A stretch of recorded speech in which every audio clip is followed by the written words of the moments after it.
Hello everyone, আজকে first time তোমাদের সামনে ফুল টিউটোরিয়াল ভিডিও নিয়ে চলে এসেছি। আজকে আমি ফার্স্ট টাইমে এরকম ভিডিও আনলাম, তো তোমাদের কেমন লাগলো পুরোটা কিন্তু তোমরা দেখে শেয়ার করো। সো হ্যালো এভরিওয়ান, আমি nail artist and mehndi artist Ankita. সবাই কেমন আছো বলে ভালো। আজকের কাজটা কিন্তু ভীষণ সিম্পল একটা ওয়ার্ক ছিল, ভীষণ সিম্পল একটা কালার, কিন্তু কালারটা চয়েস করতে কিন্তু কাস্টমার প্রচণ্ড কনফিউজ ছিল যে কোন কালারটা সে করবে। তারপর আমি তাকে বলি যে এই কালারটা করলে তোমার হাতে খুব সুন্দর মানাবে। তো ও আমার কথায় ডিসিশনে রাজি হয়। তো দেখতেই পাচ্ছ ফার্স্টে আমি নেলটা পুরো প্রিপারেশন করে নিচ্ছি, ভালো করে বাফ করে নিচ্ছি, এতে একদম ক্লিন হয়ে যায়, সারফেসটা কোনো রকম গ্লসি ব্যাপারটা না থাকে।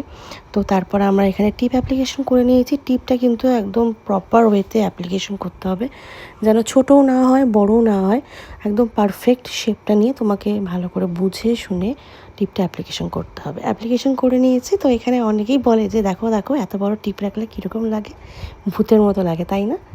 যাই হোক, টিপ কেটে নেওয়ার পালা। টিপটা একদম মাপ মতো করে কেটে নিতে হবে, বুঝে শুনে কাস্টমারকে ক্লায়েন্টকে আর কি জেনে নিতে হবে সে কতটা বড় সাইজে রাখতে চাইছে, সেই হিসেবেই টিপটা আমরা কাট করব। তো ক্লায়েন্ট এই সাইজটাই প্রেফার করেছিল। তারপর প্রাইমার, ডিহাইড্রেটার এগুলো তো লাগিয়ে নিতেই হবে, এইগুলো ছাড়া তো আবার এক্সটেনশন অন্ধ, তাই না?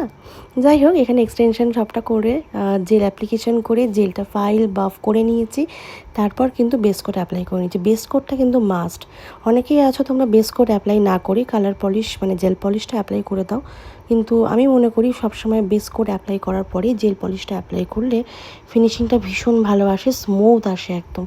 তো এখানে দেখতে পাচ্ছ জেল পলিশ অ্যাপ্লাই করে নিচ্ছে, একদম স্মুথ কালারটা কিন্তু ভীষণ সুন্দর, একটা গ্লসি, একটা শিমারি কালার, ভীষণ সুন্দর একটা কালারটা যখন ডবল কোট দিয়েছিলাম, ডবল কোট দেওয়ার পর কালারটা আরও ফুটেছিল।